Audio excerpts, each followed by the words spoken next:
السلام علیکم ناظرین، اس سیگمنٹ میں ہم بات کریں گے اورل کینسر کے بارے میں۔ اورل کینسر سے مراد منہ کے کسی بھی حصے کا، مثلاً زبان، گال کی اندر والی سطح یا مسوڑوں کے اوپر ایب نارمل تیزی سے بڑھتی ہوئی گروتھ کا ہونا ہے۔ یہ اپنے آپ کو مختلف طرح سے پریزنٹ کرتا ہے، یا تو یہ وائٹ لیجن یعنی سفید جھلی کی شکل میں ہو سکتا ہے، یا یہ ایک السر کے فارم میں ہو سکتا ہے، یا اس کے علاوہ یہ ایک گروتھ کی فارم میں ہو سکتا ہے۔ عام طور پہ اس میں اگر وائٹ جھلی ہے تو اس میں درد نہیں ہوتی ہے، اور اگر کسی السر کے فارم میں یہ پریزنٹ ہو رہا ہے تو اس میں برننگ پین ہو سکتی ہے۔ اس کی مختلف وجوہات ہیں، جن میں تمباکو کا استعمال، ٹوبیکو جو کہ اسموکنگ کے فارم میں ہو سکتا ہے۔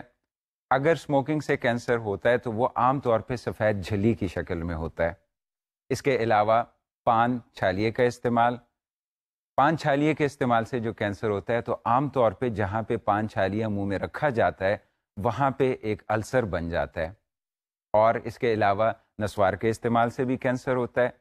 اس کے استعمال سے بھی کینسر بنیادی طور پہ وہیں پہ ہوتا ہے جہاں پہ نسوار منہ میں رکھی جاتی ہے، وہاں پہ ریڈ سرخ سا السر بن جاتا ہے۔ اس کے علاوہ اگر منہ میں کوئی دانت جو بہت زیادہ رف ہے، ٹوٹا ہوا ہے، اور اس سے بار بار زبان کو رگڑ ہو رہی ہے تو اس سے بھی اورل کینسر ہو سکتا ہے۔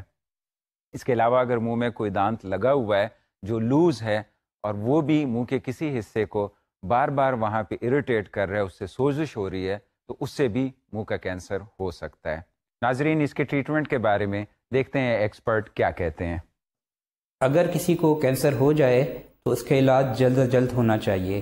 علاج میں جو بھی کینسر کا حصہ ہوتا ہے اس کو نکال دیا جاتا ہے، اور اگر وہ پھیلا ہوا نہیں ہے تو جو ارلی سٹیج کا کینسر جو ہے تقریباً 80% تک اس کا لانگ ٹرم علاج مکمل طور پہ ہو جاتا ہے، اور کم چانسز ہوتے ہیں کہ وہ اور پھیلے اور زیادہ مسائل پیدا کرے۔